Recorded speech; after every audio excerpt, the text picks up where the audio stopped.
Boas, estamos começando mais um podcast Expresso Jurídico. Aquele podcast que tem a pretensão de trazer esse maravilhoso mundo do direito, primeiro para nós advogados, magistrados, quem trabalha com direito, mais próximo da população, do mundo empresarial, dos empreendedores, que essas relações estão ficando cada vez mais difíceis, mais complicadas. O mundo nos exige isso e a gente tenta tirar dúvidas comuns de todo mundo. E, para minha surpresa, hoje eu estou conseguindo, depois de muito insistir, trazer aqui um amigo de 30 anos, sei lá, por aí, em que a gente se conheceu já no sistema OAB, fundando, criando a Comissão de Defesa de Consumidor da OAB, e que ele hoje explodiu. Ele hoje é um grande nome na advocacia. Só para vocês terem uma noção, olha só, doutorando em Ciências Jurídicas pela Universidade Católica da Argentina, mestrado em Direito Empresarial e Econômico pela Universidade Católica da Argentina, especialista com MBA em Consumidor e Concorrência pela FGV, doutor em Extensão e Regulação, e vai. O currículo desse cara é uma coisa fantástica que muito me orgulha, porque eu tenho certeza que eu inspirei, que ele deve ter falado, nunca quero ser incompetente igual o Álvaro, eu vou melhorar. E ele foi. Que é o William Lima Rocha, que eu agradeço estar aqui, nessa tua vida tão corrida aqui. Algumas pessoas acham até que eu tenho vários avatares, de estar em vários lugares. Mas, Álvaro, antes que você termine a apresentação, olha só, muito me orgulho estar aqui diante de você, porque você é um dos advogados que eu mais admiro também, e aprendo com o seu sistema de convivência.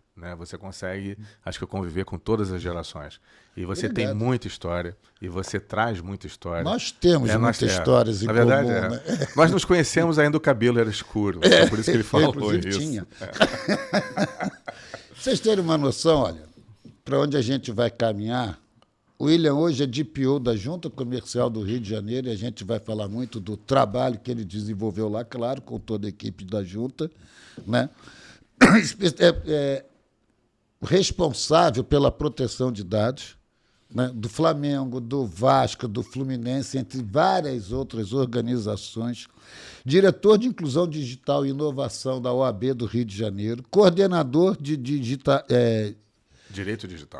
Digital da ESA, aqui no Rio de Janeiro, E, como eu disse, especialista em direito empresarial, responsabilidade civil, consumidor. Então, temos papo para muita conversa e muitos programas. Eu vou tentar extrair o melhor dele para vocês terem a noção, porque eu sei que trazer ele aqui de novo, eu vou ter que pedir outra bênção divina para conseguir trazer. Mas, William, na verdade, se você me permite começar por essa história do direito consumidor, que a gente foi um marco naquela época. Conheceu também, um marco naquela época. Estavam lançando, começando a implantar. E esses anos do Código de Defesa de Consumidor, a gente fazia aquele programa Pensando em Você na TVE, várias entrevistas juntos em rádio, em televisão, na TV Globo, falava para a gente lá dar uma opinião sobre atraso de avião, não sei o quê, aquelas confusões na época. E eu acho que essas relações de consumo elas se estabeleceram nesse sentido. A gente não pode falar como era. Mas eu peço a sua experiência, você que é o bambambam, ou um dos maiores bambambãs hoje em dia, esse mundo digital, essas relações digitais, esse comércio digital, essas influências, em relação ao Código de Defesa do Consumidor. Estamos patinando ou estamos bem avançados nisso? Álvaro, a gente pegou justamente, acho que aquela guinada do Código de Defesa do Consumidor sendo conscientizado. A gente teve a oportunidade de criar a primeira Comissão de Defesa do Consumidor e a gente estava lá na origem disso tudo. E hoje a OAB tem várias comissões e uma das comissões mais atuantes hoje de Defesa do Consumidor, na presidência do Tarcísio, ela ela trabalha bastante, ela tem bastante presença para representar a ordem, mas a gente se lembra que naquele início a gente tinha um trabalho muito grande de conscientização, né? Os eventos, inclusive para defender a existência do Código de Defesa do Consumidor, que era uma coisa diferente. O consumidor ele não sabia dos seus direitos e não se falava naquela época de internet como se vivencia hoje, né?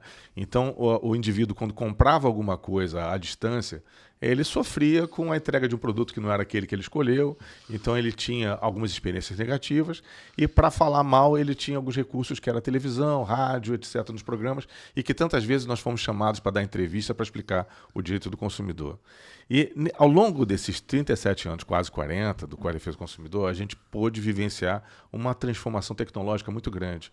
Hoje a gente já está numa era que a internet ela já se tornou, até ela foi além da interatividade para ser intuitiva.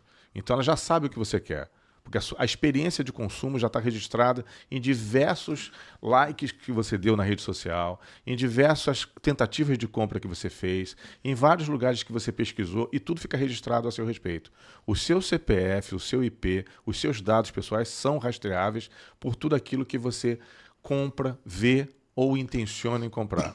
Então, nessa área digital hoje, é claro que a gente tem assim, várias gerações, mas a nossa geração a gente ainda tem dificuldade de emplacar com algumas tecnologias, e você vê que as pessoas hoje já nascem, né, com a iPod na mão e outras coisas também.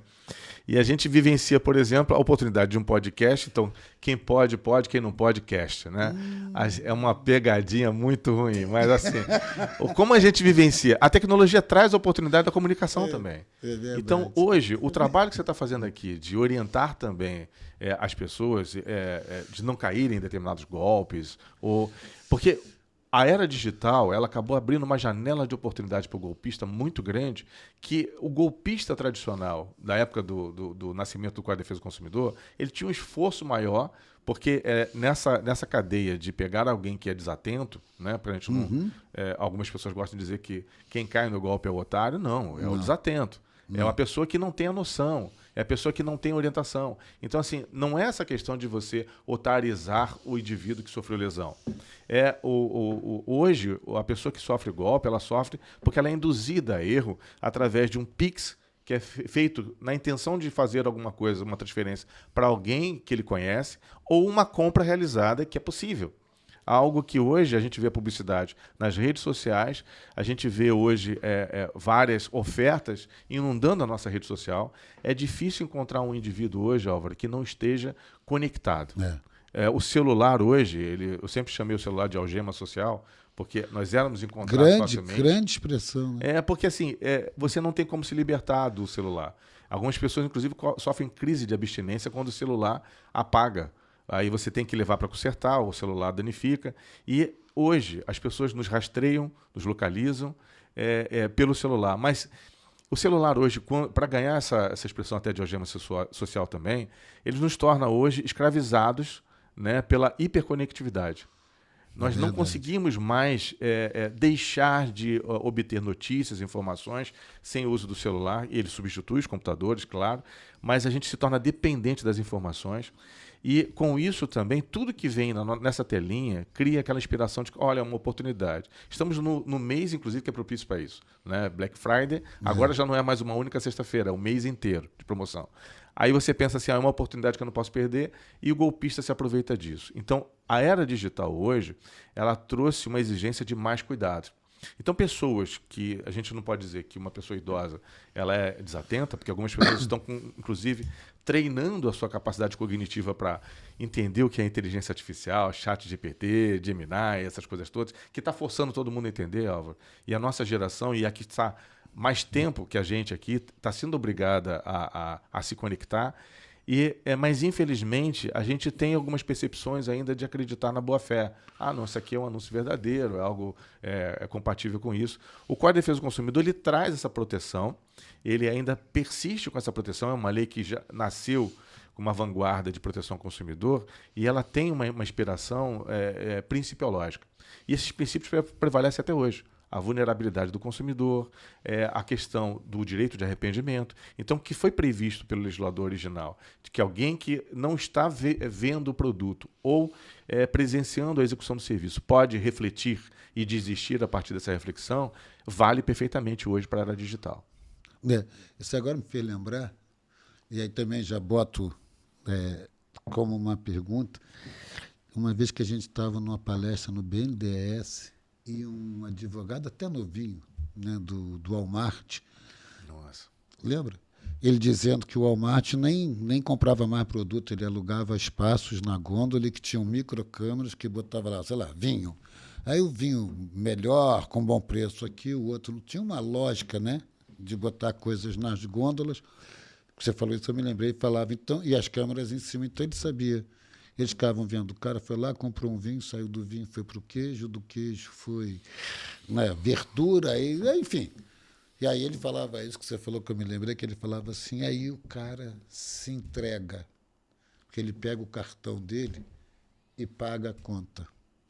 E aí a gente sabe quantas vezes esse cara viaja, se ele lê, se ele não lê, qual a média de gasto, não sei o quê, e a gente vê que ele ficou olhando, sei lá, estou chutando, né, para um óculos, não sei o quê.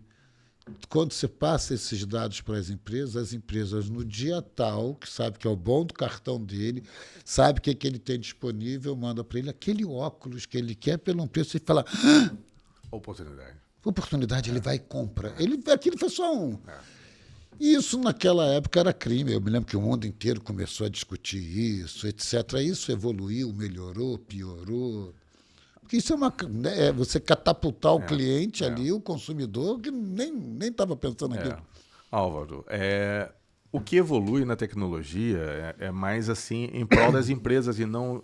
É óbvio que o usuário ele vai se beneficiar, mas o que a gente tem hoje, a gente vivencia o mundo da tirania algorítmica. Que é óbvio que todos... Você tá bom de termos, hein? Vou anotar isso tudo. Inovação, tem que saber aqui. A tirania algorítmica pode ser algo que você pensa assim, hoje você não tem como contestar determinadas práticas porque você não sabe como funciona. E o que seria uma análise algorítmica, por exemplo, de um perfil de um consumidor? Tudo isso que você falou, naquela época, para a gente era uma grande surpresa, a gente identificou como uma prática ruim. Uhum. Hoje, se o empreendedor ele quer se adiantar e te oferecer melhores serviços, a gente já não vê isso como ruim, porque a gente se beneficia. Então, assim, pode ser uma boa prática se houver respeito ao consumidor, mas se torna uma má prática se você, de repente, começa a receber insistências inoportunas de publicidade. E como você mencionou, é o que mais acontece. A sua pesquisa ou o seu hábito, de repente, num local de consumo monitorado, como os supermercados são, você citou o Walmart, já não tem mais o Walmart aqui, mas... Pois porque isso que eu falei com... Isso, você deu exemplo e entregou a nossa idade. O Álvaro ele acaba fazendo justamente uma demonstração do nosso DNA, que é a data de nascimento avançada, né? Mas embora a gente esteja assim, no meio termo, sem muito etarismo aqui, é mais uma codificação, um código de barra de experiência que ele tem e eu também não tenho, né? Às vezes ausente, às vezes não. Mas, Álvaro, o que a gente pode constatar é que hoje a tecnologia ela é inevitável.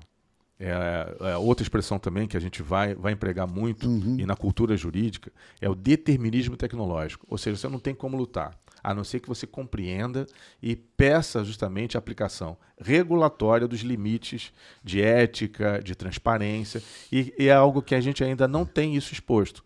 A legislação ainda está em andamento. Nós temos um PL que vai disciplinar a inteligência artificial. Então, o consumidor também está preso nessa teia.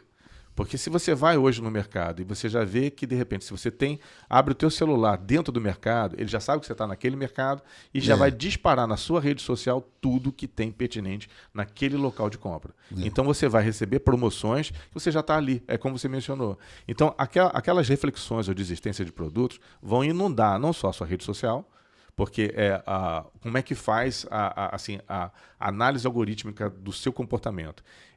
Ao se movimentar, ao ser identificado com o seu celular, que você está em determinada área, zona de comércio, um supermercado, um restaurante, você passa a receber publicidade daquele local, se ele pagou para isso também. Se ele não pagou, é muita sorte ele ter, de repente, a exposição. Porque as empresas elas fazem valer justamente esse potencial da internet de impulsionar a sua publicidade por localização. Então, toda vez que você se aproxima de determinado local, começa a ser inundado de publicidade daquele local.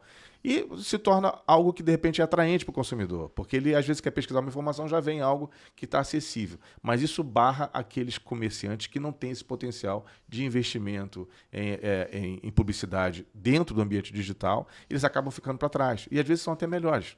Né? A gente perde na tecnologia para isso. Mas essa inundação desse caso que você disse do Walmart hoje, tudo nosso é capturado no ambiente de comércio. Então, aquele período de reflexão que a gente tem ao olhar para uma gôndola, uma prateleira, que a gente fica muito tempo e tal, serve de análise para as empresas. Eu tive numa das etapas das minhas colaborações com algumas instituições, você sabe que eu fui conselheiro de usuário de algumas empresas de telecomunicações.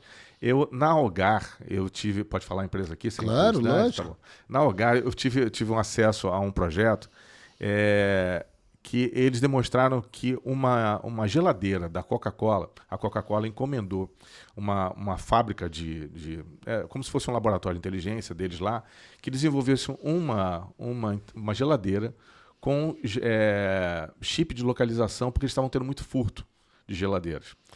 O comerciante ele encerrava o estabelecimento e a geladeira sumia. E a geladeira era entregue em comodato, então eles tinham um grande problema de logística para recuperar as geladeiras. Então eles queriam apenas um chip de localização.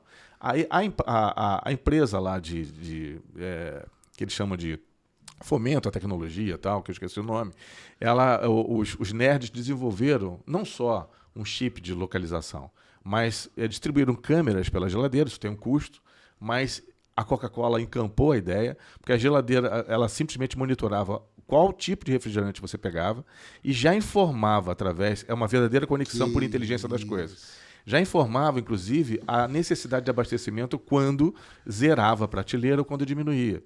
E o consumidor ele era avaliado o tempo todo de quanto tempo ele ficava com a porta aberta, a porta fechada, ou qual objeto ele tirava de qual prateleira. Óbvio que não são milhares de geladeiras, mas geladeiras espalhadas em pontos estratégicos, e com isso a empresa avaliava qual era a região que ela devia distribuir mais, qual refrigerante estava tendo melhor saída. Isso mudava toda a regra de logística. Então você pensa assim, a tecnologia favorece o consumidor? Sim, mas esses dados todos capturados, eles servem justamente para projetar o consumidor para uma demanda que às vezes é inexistente, né? Porque ela já tem o perfil dele, então ela já comanda para ele, beba mais Coca Zero, é o que você leva mais tempo e tal. Então isso é realmente algo que a gente pode entrar em pânico se descobrir como está sendo feito, mas é melhor a gente não saber. E aqui me remete até para aqui pelas perguntas que eu tinha aqui, aliás, nem fui eu, para ser sincero, o pessoal da Hyper, né? Equipe, mas a sua equipe quase que me stalkeou aí. Eu vi. E que eles botam aqui, na prática, quais os maiores desafios para equilibrar o interesse do consumidor e o poder dessas grandes corporações num cenário cada vez mais concentrado, que eu acho que é exatamente isso que você está falando, né? E você chama atenção para uma coisa que eu não tinha, que é o quitandeiro da esquina. Né? Esse quitandeiro, estou dando, claro, como exemplo, o comerciante, né, mais local, né? Esse cara vai ser engolido. Ou tem salvação para ele?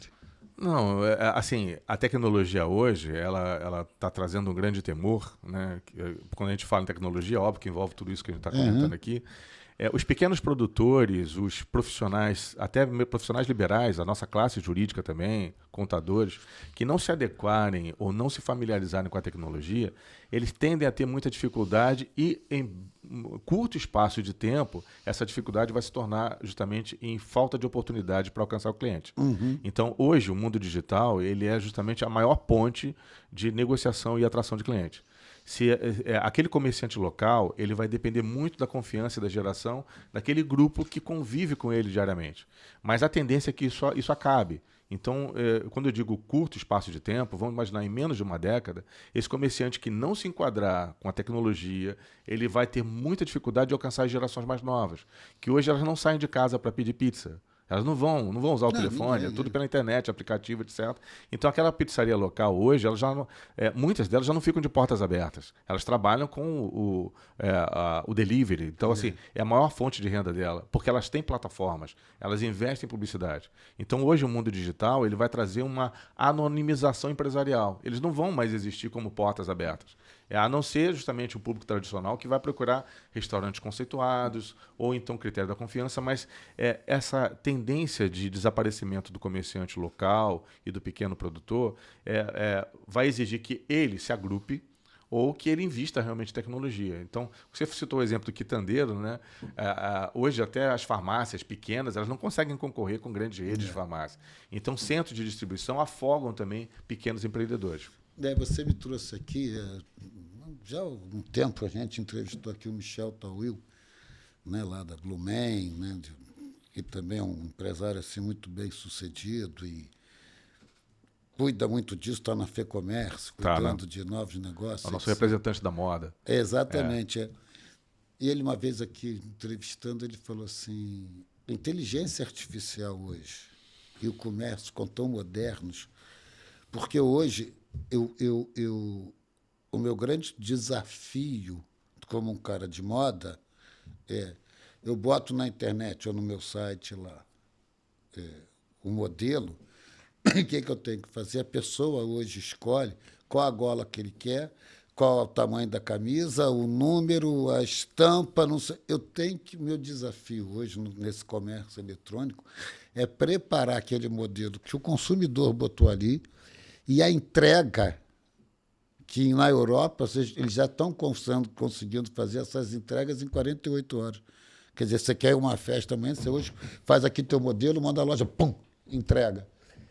E isso vai ser. Então, se você hoje perguntar qual é o futuro dos shoppings, eu falei, shoppings, no meu entender, só vão servir dentro de um tempo, aí, 20 anos, 30 anos, ou como ponto de retirada de produto, ou como de diversão, de cinema, e que as lojas vão ter ali muito mais um mostruário, uma marca para marcar a presença da marca, do que propriamente o comércio. É verdade. Né? Porque as pessoas entram na loja, eles não querem aquilo, tá muito igual, todo mundo compra aquilo, ele quer a novidade, ele quer o diferencial, e a gente vai ter que estar preparado para isso. É disso que nós estamos falando. Disso que nós estamos falando. Realmente, na verdade, eu concordo integralmente. Eu acho que a gente está vivendo uma transição de perder justamente esse contato, essa questão de discussão. A gente não está mais como na Idade Média, de você comercializar, de você negociar e discutir preço, ou também o início assim, de uma cadeia produtiva que você não tem muita opção de escolha de produto. Hoje o consumidor se tornou mais exigente, ele sabe das grandes oportunidades de encontrar algo barato e algo personalizado, como você mencionou. A tendência do vestuário é realmente essa personalização. O indivíduo já não gosta mais de se encontrar com alguém que está igual a ele. Né? Então, a gente não é só o público feminino. Não. Os homens também têm essa tendência também. E a gente pensa assim, qual é a diferenciação? Ele encomendar um modelo próprio para ele de roupa, etc. E hoje a busca também por objetos de exposição social também, eles tornam justamente o grande diferencial é a exclusividade. Então, você não vai numa loja comprar alguma coisa que outros compram. Todo mundo está comprando. Todo mundo está comprando. Então, assim, a tendência é realmente a personalização da entrega.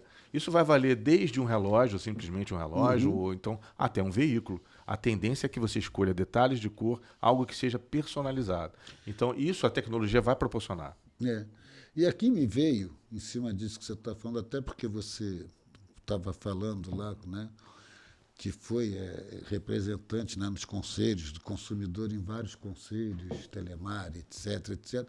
Aí me veio aqui, o William também é um dos caras que eu conheço assim, mais brilhantes. Não estou falando disso de cor presente, não, mas que teve uma atuação fortíssima no PROCON. Foi verdade. Né? Reformulou o PROCON, criou uma série de regras e normas de táxi, etc., né? Dentro do PROCON. E aí me veio o seguinte, esses órgãos PROCON, agências reguladoras, né? Principalmente nessa área de telefonia, plano de saúde, etc., etc., elas são eficazes no sentido do que a gente espera dessa proteção maior ao consumidor? Ou isso é muita falácia e enxuga-gelo? Olha, Álvaro, essa expressão de enxugar gelo é uma expressão que realmente a gente usa para verificar quando tem muito esforço e pouca eficiência no resultado, né? E, infelizmente, o ambiente regulatório ele fica muito preso à existência de normas, mas normas que estejam atualizadas com o mercado. Na época que nós estávamos trabalhando com os conselhos de usuários, a gente tinha muita dificuldade de convencer as empresas a melhorar o desempenho de atendimento ao consumidor. Algumas avançavam, outras resistiam, mas algumas depois, com o tempo, até aprimoraram com a nossa participação. Então, a participação popular, a participação de conselho social dentro das empresas acaba ajudando, porque tem a visão do consumidor. E nós defendíamos isso também. E a atuação, por exemplo, no fortalecimento do sistema de proteção ao consumidor, a minha atuação também na Anatel, eu tive participação lá, que eu representei os consumidores na Anatel. Então, assim, eu tenho pouca idade, bastante cabelo branco, mas muita experiência. Eu não queria discutir com você, mas não posso concordar nesse ponto. A gente tem assim, a visão que eu tinha da experiência no órgão regulatório, muita dificuldade para convencer as empresas a adequar algumas questões, que a empresa, a gente sabe, ter uma visão de empresário também é interessante. O empresário, ele foca nas suas prioridades. E, às vezes, a norma, quando ela vai atrapalhar a sua prioridade, ele vai focar naquilo que traz um resultado mais rápido. Então, muitas vezes, ele confronta o descumprimento da norma porque ele banca um resultado positivo financeiro para ele. Então, operadores de saúde que lesam consumidores avaliam justamente o risco de sofrer ou não uma punição ou de manter aquela lesão aos consumidores. E isso vale para vários segmentos. Então, empresas que desrespeitam normas, você deve se lembrar, a gente teve um trabalho enorme de convencer uma operadora de telefonia a colocar informações na conta de telefone. E o grande pleito é falar assim, não, mas é ambientalmente incorreto colocar tanta informação, porque a gente pedia o contrato, pedia algumas questões, porque logo nessa hora ela puxava a defesa do meio ambiente. Né? Da informação ao consumidor lesava o meio ambiente. E outras questões que a gente exigia, por exemplo, já prevendo a nossa dificuldade, a geração que está na nossa frente, Álvaro, a dificuldade de ler o código de barras, porque muitas vezes para pagar você não conseguia, digite o código de barras. Então a pessoa tinha que digitar lá um número que estava acima. Aí uma das nossas propostas era aumenta a fonte, não sei o que tal. Não pode, isso dá muito trabalho, é difícil. Então a gente vê a dificuldade das empresas de melhorar o atendimento. Não, porque eu me lembrei agora uma briga sua que eu falei, gente, mas eu acho que aquilo tudo era necessário para se firmar o Código Consumidor, que era uma empresa que vendia... Sabia que você ia falar isso, minha intuição.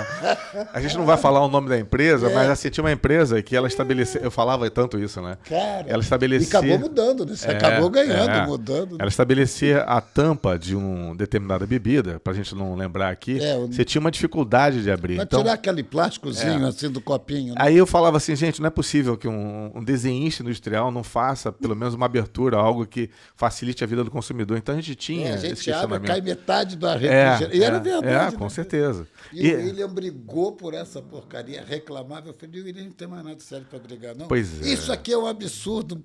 Mas eu acho que isso era uma coisa bacana. Tanto é que dentro das nossas limitações, mas a gente não pode esquecer que ali era a OAB. Né? O que você falou da companhia de telefonia, que até o advogado era colega nosso, que ele falava assim... Vocês querem parar de todo dia a polícia vir aqui para prender o presidente da empresa? Cada dia a gente com TV Globo, não sei o quê, para lá. Mas deu certo. Deu certo. A gente acabou puxando a melhoria do serviço também. Eu acho, né? Eu tinha, né? Era produto de exportação e produto nacional, e graças a... Eu era só... bucha deles. Não, ele era o nosso diplomata, porque mas a gente incendiava, mas ele precisava... O William, o Tardan, tinha uma turma ali de frente, competente. Tinha os xiitas, tinha os xiitas. O Álvaro era moderador, muitas vezes. Eu vou pedir, me lembrei que eu estou vendo aqui o tempo, a gente vai para o intervalo e eu vou lembrar que o Felipe me apurrinha. Por favor, comentem, deem sugestões, dúvidas, podem mandar que a gente encaminha para o William. O que vocês quiserem, participem, interajam para a gente saber como melhora. Já voltamos.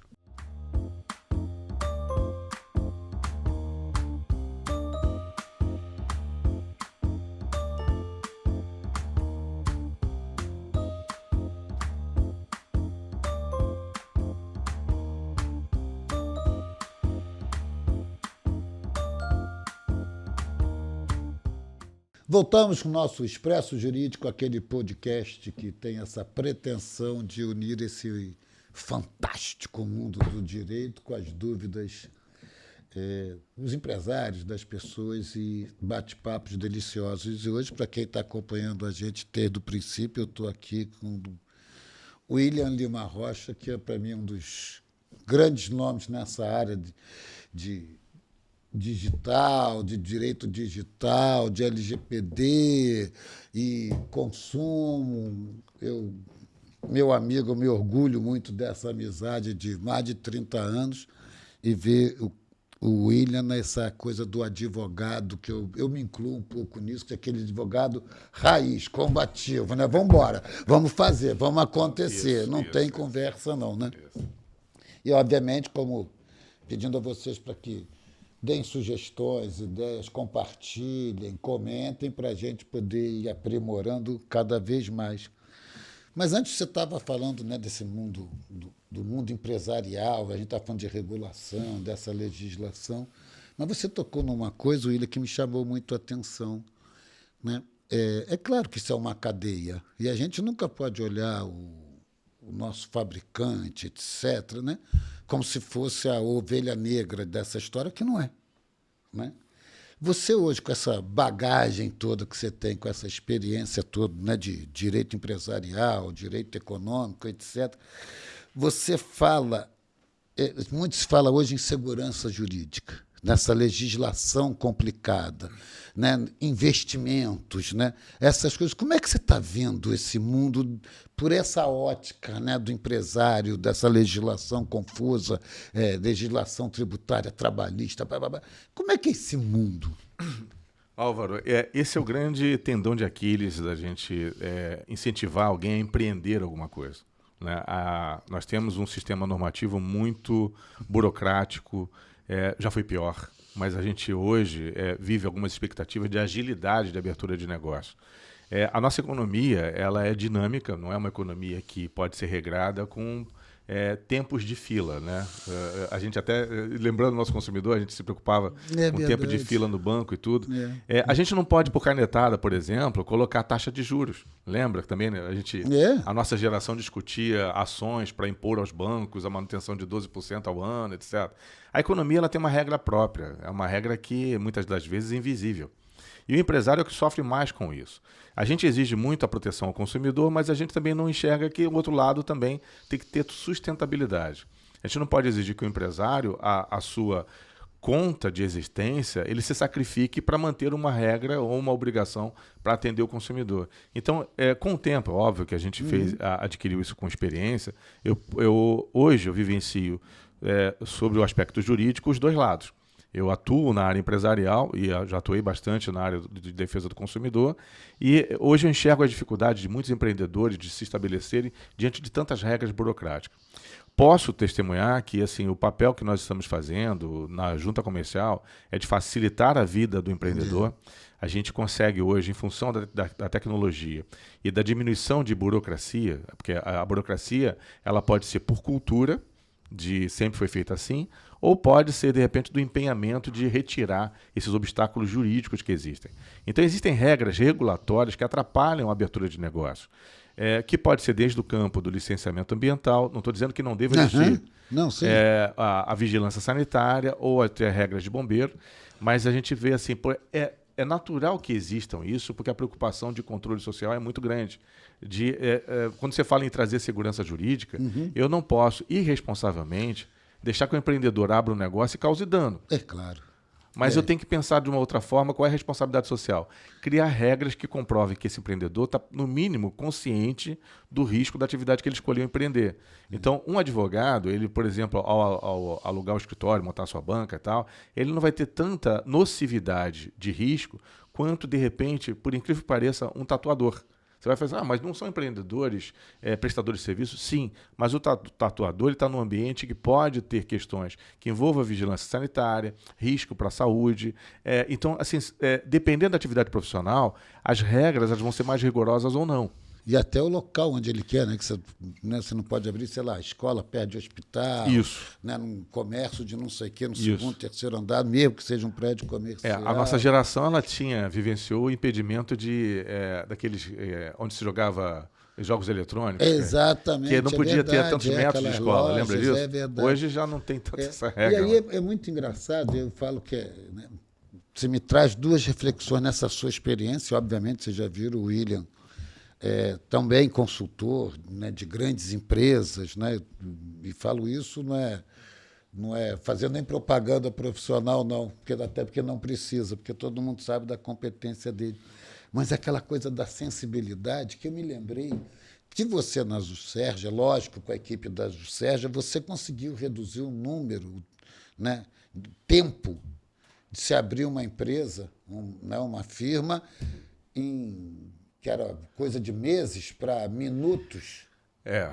Álvaro, isso é uma coisa fantástica. Álvaro, assim, de um tempo para cá, óbvio que o ambiente normativo vem mudando também. A gente teve a Lei da Liberdade Econômica, isso em 2019, e ela extirpou algumas regras, né, que eram exigidas da abertura de negócio. Mas ela facilitou o impulsionamento na junta comercial, hoje, da gente integrar sistemas. Então, hoje, o empresário, ele na junta comercial, ele consegue, num único local, pelo único sistema e dentro de um ambiente digital, abrir uma empresa em 40 minutos. 40 minutos. 40 minutos.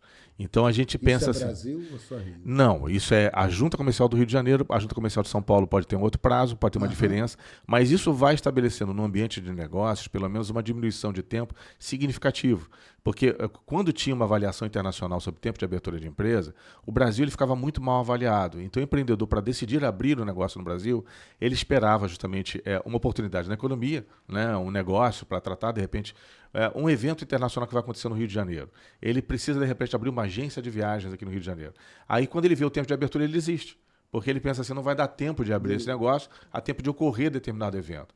Hoje, quando você tem um tempo muito curto de abertura e você consegue fazer isso dentro de um dia, você já pode, inclusive, dentro das instituições financeiras, já ter uma conta aberta e tudo. E na junta comercial você já obtém não só o alvará, dependendo da localização, dependendo do tipo de atividade econômica também, e já sai com o seu CNPJ. Então você já pode ir direto no banco e já pedir a abertura da conta.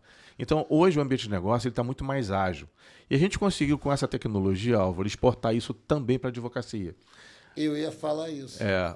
A gente conseguiu, em setembro, a Junta Comercial firmou um termo de cooperação com a OAB do Rio de Janeiro, trazendo a OAB para o sistema de integração. E a OAB, hoje, ela sai dos 15 dias úteis de abertura de uma sociedade de advogados para 19 horas apenas. E a tendência é que se diminua cada vez mais, de acordo com o aprimoramento do sistema, de acordo também com o hábito das pessoas que estão envolvidas na abertura. Hoje, então, contadores e advogados, quando estão acostumados com os sistemas de abertura, não só de sociedade de advogados, como de sociedades empresárias, e até mesmo as sociedades civis que são abertas no cartório de pessoas jurídicas, hoje tem uma agilidade muito grande de abertura e isso favorece o ambiente de negócio. Você falou um negócio aqui que é muito interessante, né? Eu falo que como a vida do direito, eu volto maravilhoso o mundo do direito, né? Porque somos apaixonados. Isso, não tem como descartar.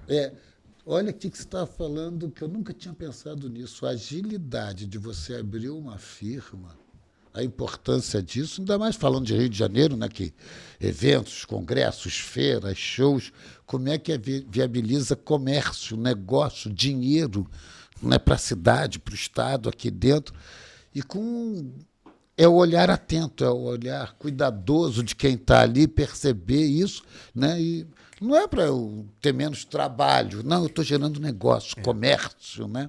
Agora, me diz uma coisa aqui. Você que tem esse viés, para mim, é o mais brilhante dessa coisa de, pelo menos que eu conheço, e a gente conhece gente, né? Porque eu fico pensando, se você falar o melhor, não existe o melhor, né? Mas sim, muito conceituado, né? Nessa coisa das grandes plataformas digitais, IAs, contratos automatizados.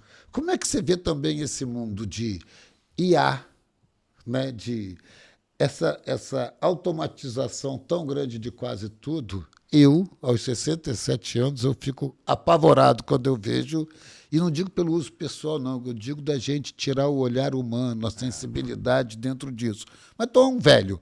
Você que é isso, como é que você vê isso? Álvaro, a gente não pode também criar aquela IA-fobia, né? Né? O medo da IA. A IA, ela hoje é uma consequência, e a gente vive também hoje uma questão que as gerações, em diversas percepções, algumas temem menos, outras temem mais, mas algumas que estão na área produtiva temem perder os seus próprios empregos, porque acham que vão ser substituídas. Mas a gente começa a reparar que não é bem assim, mas algumas atividades estão começando a sofrer uma substituição, como redatores, como desenhistas, como roteiristas, né, criando de repente, e até a gente vendo agora diversos assuntos polêmicos que envolvem direito autoral, pessoas que estão escrevendo livros e obras que estão fazendo uso da IA. Aí entra a IA no nosso ambiente de negócio, que é o ambiente jurídico, né?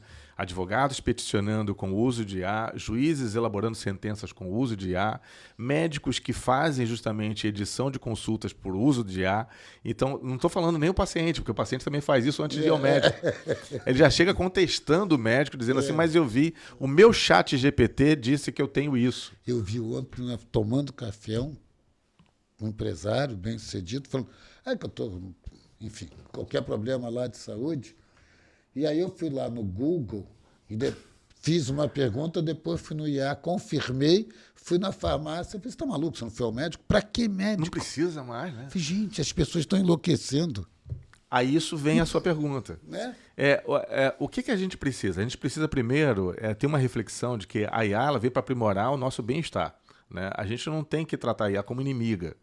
É um clássico de leitura de Isaac Asimov, que é Eu, Robô, que se tornou um filme, né? Ele traz justamente a consequência das leis da robótica. O robô ou a tecnologia, ela serve para nos auxiliar. E ela tem como regra, como assim, a preservação da atividade humana. Ela não pode destruir a humanidade. E a gente está começando a depositar muita expectativa na IA de que a IA roube o espaço da decisão humana, que é um grande erro para nós humanos.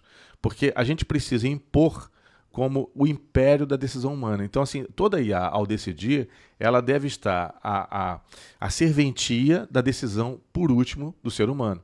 Então, sentenças, petições, elas vão constar assinaturas de humanos. Então, quem faz a revisão é um humano. E, assim como o receituário de um médico, também é o médico que se responsabiliza. A gente vai ter ainda um sistema de responsabilidade civil muito focado na responsabilidade dos CPFs, dos titulares de CPF. Mas, para mim, do mundo do direito, e trazendo o meu encantamento com a tecnologia, a gente começa também a instigar como que a gente pode também buscar a transparência do uso da inteligência artificial, que aí vai exigir que atos normativos imponham auditoria algorítmica, para você saber se aquilo ali foi discriminatório, por exemplo, se não levou em consideração determinado fator, porque hoje planos de saúde, apólices de seguros são analisados por IA. E muitas vezes tem o seu perfil negado, porque numa análise lógica, o seu perfil não passa por um viés econômico aceitável. Então, hoje, sob o ponto de vista até do consumidor, ele está muito mais vulnerável hoje com análise discriminatória de seus perfis, etc., de analisar sua renda, localização, perfil de compra, que a gente tem que começar agora a avaliar o quanto que esses aspectos que não são transparentes podem ser nocivos ao ser humano. E aí você fala isso, me vê exatamente essa... É uma exclusão, a gente corre esse risco de exclusão. Você concorda, né? Concordo. De exclusão social. Total. Né? Eu fico vendo, assim, quando você fala né? A IA não pegar o seu perfil correto e você vai estar excluído de um seguro ou de um plano de saúde. Meu querido, que não tiver isso, hoje em dia já é um problema, imagina no futuro. Né?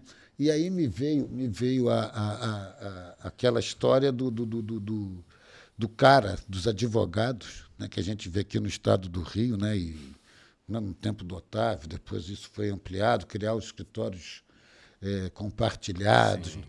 Né, em que, agora eu não sei, mas naquela época o Fir Cavalcante era o presidente do Conselho Federal da Ordem, né, 80% dos advogados no Brasil trabalhavam sozinhos, não tinham nem advogado, não sei advogado de empresa, mas o profissional liberal, né, não tinha secretária, era sozinho. Eu falei, gente... O cara que hoje já não sabe informática já dança. O que não souber IA, então, esse cara acabou a vida dele. Então, se a gente usar a referência de que a IA ameaça empregos, ela ameaça os empregos daqueles que não se atualizam. E hoje, não importa a sua profissão ou o seu nível de conhecimento, nós estamos tendo uma grande oportunidade de seguir um caminho novo. É diferente de alguém que estudou filosofia ou estudou, se especializou em determinada área, ou os advogados, os grandes advogados que nós conhecemos, que adotaram determinadas áreas que são de conhecimento profundo. A IA hoje, ela traz uma oportunidade de, não importa a sua base de conhecimento, você precisa conhecer a IA. Então, não estou falando só de ChatGPT, não estou falando das outras oportunidades, é ter uma noção mínima de como funciona isso e que a gente faça um uso responsável. Eu não mencionei no currículo, mas eu também integro o Tribunal de Ética da OAB. E não dá tempo, né? Uma das questões que tem me causado uma certa aflição é que, de uma hora para outra, a gente vai sair de alguns casos que estão relatados mais como locupletamento, desídia, abandono de causa, e migrar para a publicidade utilizando recursos de IA, ou então uso indevido de informação no peticionamento, induzindo o juiz a erro com leis inexistentes ou fatos. E já está surgindo representação, mas isso vai dar uma guinada de um aumento de representação, porque muitos profissionais acham assim, eu peguei do ChatGPT e colei. Está errado. Porque você tem... Isso serve de inspiração, serve de facilidade, tempo de análise de contrato. A gente vai ver, né, no dia a dia, né? Não, ajuda muito, mas assim... Por outro lado, a gente precisa... É como se fosse um advogado experiente, ele, antes de assinar uma petição, conferiu o que o estagiário fez. Agora, dentro dessa lógica que você está me botando para pensar aqui. Várias perguntas. Não, pois é. Dentro dessa lógica, esse controle, não só de qualidade, não, mas de responsabilidade. Porque o cara vai chegar ali e vai dizer que leu. Né? Ele leu, se ele respondeu, ele assinou, ele é o responsável. Juridicamente, sim. Mas, efetivamente, isso vai dar... eu estou pensando o seguinte, a LGPD, que é sua área... Ele também tem como fazer essa proteção, essa fiscalização, ou se o cara chegar lá e assinar e falar, não, meu querido, você está mentindo, você não fez, você copiou isso do LGPD, você nem tem esse conhecimento, nem tem essa coisa, ou não? Ou temos que criar uma legislação para isso? Não, Álvaro, assim, excelente pergunta também, porque muitos acham que, em função de ainda não existir o marco legal que regula o uso da inteligência artificial, que você pode tudo. Nós temos algumas leis que tratam sobre o uso da tecnologia, que é o Marco Civil da Internet, Lei de Governo Digital, a Lei Geral de Proteção de Dados e, óbvio, que integra diversas outras normas, o próprio Código de Defesa do Consumidor. Então, a LGPD, ela traz alguns princípios que elas impõem, por exemplo, a você o dever de informar quando você trata o dado de alguém. Então, a gente precisa ser informado sobre isso.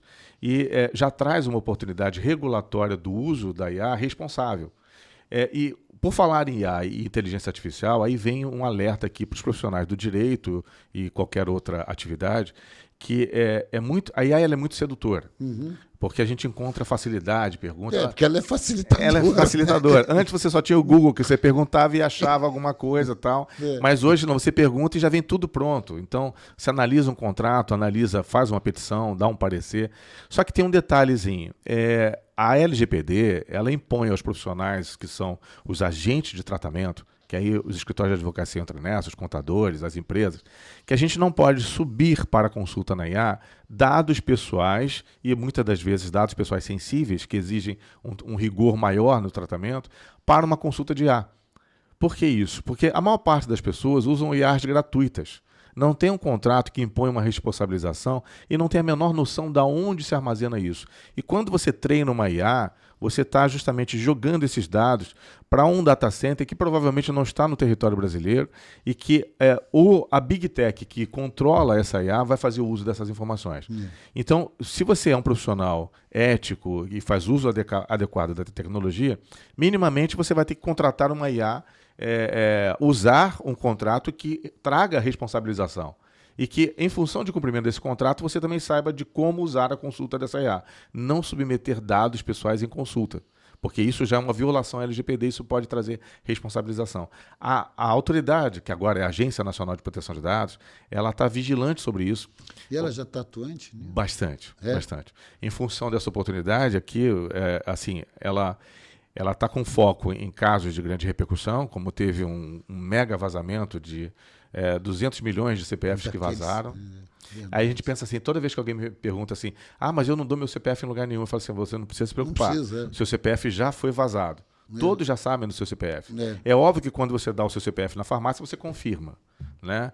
E a grande demanda sobre essa questão de oferecer o CPF e tal, que além de violar o Código de Defesa do Consumidor, de não ser transparente, a LGPD também ela proíbe a solicitação de informações que não têm uma pertinência, uma finalidade. E no caso das farmácias, as farmácias não informam qual é a finalidade. Depois é que você fica sabendo que é desconto.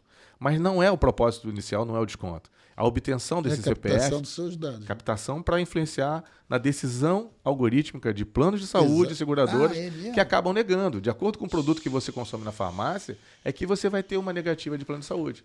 É de acordo com o produto que você consome na farmácia que vai ter a sua apólice de seguro cancelada. Então, assim, quanto mais informações você dá, e até muitas vezes involuntariamente, porque você não sabe qual é a razão daquele pedido, você pode ser prejudicado com o uso dessas informações. Mas o uso da inteligência artificial também, com essas informações demasiadas, vão fazer com que a IA ela saiba de você através dos dados que são alimentados por outras empresas. Então, você tem o direito de pedir o esquecimento, o apagamento de determinadas informações. Que isso é pouco efetivo, vai ser muito difícil você apagar. Você sai do mundo do comercial. Não sai. Você não tem você não vai conseguir. Você não tem como deixar de existir no mundo digital mais. Você, inclusive a questão, né, de discussão sobre herança digital, novos temas que estão surgindo para o direito, você pode deixar de existir no mundo físico, mas as suas postagens permanecem. Né? Aquilo que você adquiriu nas plataformas permanece. Então, assim, a gente está tendo hoje para o direito, e o Expresso Jurídico pode colaborar muito com isso, de novas discussões, novos temas que vão desafiar a advocacia. Cara, eu adorei isso, eu nunca tinha pensado. Eu acho que a gente pode, aí sobre sua batuta, a gente fazer exatamente isso, ou chamar quem você quiser para que você entreviste. Imagina, não vou... Não, estou falando de verdade, para fazer esse bate-papo nesse sentido. Sim. Isso que você está falando para mim é novidade. É muito desafiador. Álvaro, é muito desafiador e para mim, eu falo, meus 67 anos de idade, eu tremo, eu falo, caramba, a gente está chegando no final dos tempos, ou alguma coisa assim, e se a gente não agir agora, como é que é isso daqui a 50 anos? A gente não sabe como vai ser o nosso comportamento, quer dizer, se a gente estiver existindo, mas assim, como vai ser o comportamento de um advogado daqui a 50 anos. Né? A geração profissional daqui a 50 anos, o que vai ter de oportunidade de trabalho. Então, o ambiente digital ele vai realmente encobrir diversas atividades. Então, é necessário que hoje o letramento, é outra expressão também que se usa muito, né, de a alfabetização da tecnologia, o letramento digital ele é muito importante para todas as categorias profissionais. Você agora me fez lembrar, eu não me lembro os dados, mas só vale a informação. A ONU, uns 4, 5, 6 anos atrás, sei lá, um tempo atrás, ela fez um estudo que ela dizia, salvo engano, que 30% das profissões que existem hoje, 30%, 40%, mas era um número que eu achei alto, não existirão daqui a 30 anos, 40 anos. E exemplos que ele dava, médicos e advogados, o número que tem hoje no mundo, né, daqui a 50 anos, será o suficiente. Quer dizer, não precisa formar mais médico, ninguém. Será o suficiente. Será o suficiente. XX de advogado. É tanta tecnologia que está vindo nisso, né, que daqui a 40 é esse mesmo, ou seja, é um esvaziamento dessas profissões substituídas pela tecnologia. Seremos todos operadores dessas inteligências com conhecimento técnico de advocacia, mas operadores dessa inteligência para viabilizar qualquer coisa. Né? Álvaro, ou isso é para... Não. Assim, eu compartilho da sua visão, porque o que eu penso, eu já pensava isso antes, eu já falava isso antes, e você sabe que nesses 30 anos que a gente se conhece, eu também dava aula nesse período. Eu sempre falei que eu aprendi uma existência de um judiciário diferente, mas que eu enxergava no futuro que o judiciário ele teria algumas limitações de atuação para o futuro. Então, eu já falava isso há 30 anos. que a jurisdição voluntária do judiciário, é óbvio que o que eu estou falando aqui não é uma indução de comportamento, ou que tenha que existir, ou que tem que ser assim. Mas, para a gente analisar a tecnologia, eu já imaginava há um tempo atrás que o judiciário voluntário, aquele que você vai pedir só uma constatação, uma certidão, alguma coisa, seria obtido num terminal de autoatendimento. Você preenche os requisitos dando as informações. Hoje, a base de informações existentes sobre uma pessoa pode ser expedida pela própria inteligência artificial, desde que tenha uma chancela de um sistema oficial, de um tribunal. Óbvio que o que eu estou falando aqui é só uma questão de visão de futuro. O que a gente precisa também hoje é enxergar que a própria mediação sobre lógica ela vai ser tratada pela inteligência artificial também. Né? De você ter, de repente, duas partes que podem, à distância, chegar a um senso comum, estabelecendo cláusulas e condições comuns de acordo com a pretensão às informações dessas pessoas. Mas nada vai substituir o bom senso, a sensibilidade, o olhar, né? E a decisão salomônica. Que a gente imaginar que, de repente, a inspiração da sensibilidade humana para enxergar determinados comportamentos e tomar uma decisão justa. Então, quando alguém imagina ou propaga que o juiz vai ser substituído ou que o advogado vai ser substituído, eu nego, mas ele vai ser num quantitativo bem menor, isso justamente fechando com a gente vai ter justamente uma limitação de ocupação profissional suficiente para a tomada de decisão. A gente não vai ter mais um excesso. E hoje o perfil dos novos profissionais, Álvaro, é multidisciplinar. Mesmo que se faça direito, ele vai atuar com plataformas digitais, com tecnologia, com outras atividades, assessorando, por exemplo, influencers, né, que hoje é um campo profissional muito bom também. E hoje todo mundo se destaca como ser influenciador, né? A gente já teve outros influenciadores, mas um que a gente não conhecia o rosto, né? Como Kant ou outros também.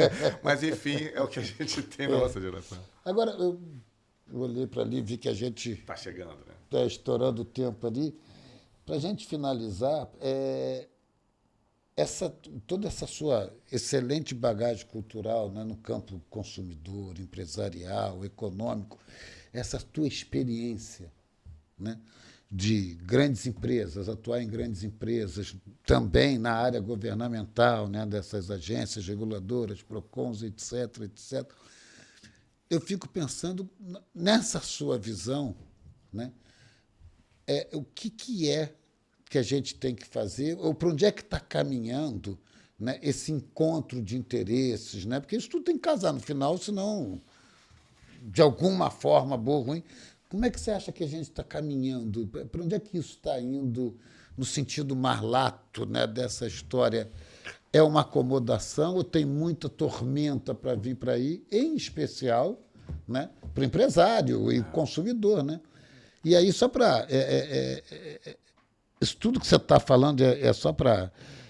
E não é falando de política, né? Mas se você pegar... Meu pai eu me considero até hoje, eu acho que o Brasil ainda vive muito, ou necessita muito do trabalhismo, que é aquela coisa de equilibrar o capital e o trabalho. Protecionismo. Tem que ter o Estado, tem que ser cuidar muito das nossas empresas, né? Das nossas riquezas aqui, através de... Quase que o protecionismo mesmo, que se deixar multinacional, não sei o que, engole. E a gente, sem querer, também domina o trabalhador, o consumidor, pela necessidade. Eu estou botando isso, você que, com a experiência que a vida lhe deu, né, acadêmica, cultural, e transitar por isso tudo, onde é que isso vai dar? Ou onde é que a gente caminha, né? Álvaro, é um desafio. Acho que assim, há diversas gerações, acho que tem perspectivas diferentes, né? Você falou do trabalhismo, da proteção. Independente da gente citar, eu acho que a questão de política, de direita, de esquerda... de economia, né? Uma questão de sustentabilidade política, a gente enxergar que nenhum player pode viver sem o outro. Né? Tanto o empreendedor, o empresário, o Estado, o consumidor, o trabalhador, a gente vê uma necessidade de convivência harmônica. O Estado ele já não é mais um agente neutro. Né, que é aquele que vai, de repente, trazer o trabalhador ao status de igualdade com o empresário, porque a gente já viu que algumas tentativas regulatórias ou até legislativas de levar muitos benefícios à classe trabalhadora afastam empreendedores. Aí, se você afasta o empreendedor, você afasta justamente o objetivo principal, que é manter emprego. Então, o Estado ele não tem uma dualidade de repente, de comportamento, de agradar empresários e trabalhadores ao mesmo tempo.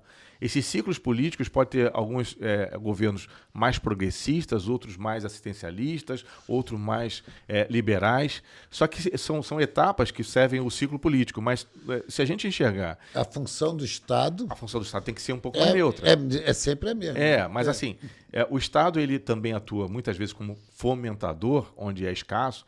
E quando eu digo que a nossa geração vivenciou, porque eu me lembro uma vez que, como não tinha tecnologia aqui, houve um barramento de tecnologia estrangeira que era para desenvolver a nacional, que é a lei da informática e tal. Verdade. Aí fizeram isso também com a indústria automobilística. Fizeram isso. E depois, quando a gente fez a verificação da abertura da economia, os produtos eles tiveram assim, uma ascensão de qualidade, trouxeram mais benefícios ao consumidor e trouxeram mais empregos. Então, hoje, a universalização econômica ela é muito importante. Então, é óbvio que se, de repente, uma paralisação de uma empresa na China vai afetar o Brasil. E é óbvio que se eu fecho uma empresa aqui, ou se eu concedo incentivos aqui, que a guerra fiscal envolve vários, o Estado hoje está ficando até com pouca criatividade para ele atrair investimentos. Porque ele pensa, eu vou dar isenção total de impostos. Não adianta. Porque o empresário vem, usufrui aquela isenção durante um determinado tempo e depois vai embora. Já vivenciamos isso. Então, qual é a tentativa de um Estado? Ele tem que separar justamente as suas atividades de políticas públicas. É importante desenvolver o assistencialismo e também a promoção para diminuir as desigualdades? Sim, perfeito. E a minha visão aqui, você sabe que politicamente eu não sou de nenhum polo nem de outro. Mas eu defendo que a gente tem que ter realmente uma liberalidade para o campo empresarial, mas a gente também tem que defender a defesa de direitos fundamentais. Então, é óbvio que o indivíduo que está passando fome, ele não colabora com o desenvolvimento econômico. O indivíduo que não tem emprego não colabora com o desenvolvimento econômico. Eu preciso, então, levar oportunidades a quem precisa. E inserir esse pessoal. Para capacitar ele, inclusive, para que ele seja inserido nisso. E a gente comentou aqui, né, sobre os desafios com a tecnologia. Hoje é inconcebível a gente olhar, de repente, para uma comunidade e o que aconteceu recentemente com a pandemia, de que crianças que não poderiam ir à escola tinham que acessar as aulas pelo celular e não tinham planos de telefonia para acessar. Então, a gente vê hoje que uma questão de você trazer a igualdade social é você proporcionar, pelo menos, tecnologia para todos, e com isso você vai precisar incentivar os empresários também para que garantam a tecnologia para todos, e é um ciclo. Então, a gente vive um grande desafio de ter, pelo menos, uma atividade harmonizada pelo Estado, pelo poder público. Ele tem que defender o empresário, sim, e ele tem que defender também o trabalhador e o consumidor. E a gente criou nisso aqui... eu acho que nos direitos básicos de todo mundo, né? Mas não é? Saúde, educação, segurança e tecnologia. Com certeza. Acesso à tecnologia. Tecnologia tem que entrou entrar, nessa... né? Você não tem como. Né? William, Estouramos o tempo. Estouramos o tempo, que é ótimo. Eu, pelo menos, estou achando que a gente está começando e acho que a gente tem muito assunto ainda para conversar. Eu queria te pedir para voltar, quando você tiver uma agenda para voltar, essa sua sugestão de a gente criar aqui um fórum de debates aqui. Perfeito. Já está convidado para assumir, fazer e vamos fazer. Não, mas é de verdade. Não, eu acho que a gente está aqui para isso. E o podcast, ou seja, qualquer veículo que a gente tem, é exatamente para trazer esse olhar mais refinado, mais apurado do dia a dia, das coisas, porque você vai... Né? Você vai criando movimentos, as pessoas vão pensando, vão discutindo. Isso é importante. Eu te agradeço até o crédito e o carinho em trazer isso e botar, por favor, Álvaro, disponha. Quem agradece a oportunidade aqui, mais do que nunca sou eu. A gente, inclusive, fez várias tentativas dessa reunião, né? Encontros, desencontros, eventos da OAB e tal. Vamos marcar. Agradeço ao Felipe aqui também, se não fosse a assistência dele. A logística, eu não estaria aqui também. E, Álvaro, com certeza, acho que todo convite para mim é feito com um grande prazer. Eu acho que é novo desafio. Quem me conhece, quem assiste as minhas aulas, eu falo uma trinca de palavras que minha mulher está cansada de ouvir isso, mas eu sou antiestressante, antidepressivo e antiaderente, porque sou facilmente localizado nas redes sociais, mas os meus amigos querem me tornar onipresente. Então, assim, eu estou em vários lugares ao mesmo tempo. Isso é problema seu, quem mandou ser bom, né? Obrigado, Álvaro. Eu que te agradeço de verdade, agradeço a todo mundo que está aqui com a gente e repito aquele mantra que o Felipe me obriga, né? Compartilhem, deem ideias, sugestões para a gente poder melhorar. E de verdade, mais uma vez, William, muito obrigado por tudo e, por favor, sem fazer negócio de televisão, os microfones são seus, mas venha, volte, traga esses debates que eu acho que são fundamentais e a nossa intenção é essa. Olha, mais uma vez, eu não vou levar o microfone, mas eu fiquei sabendo que eu levo a caneca com muito prazer.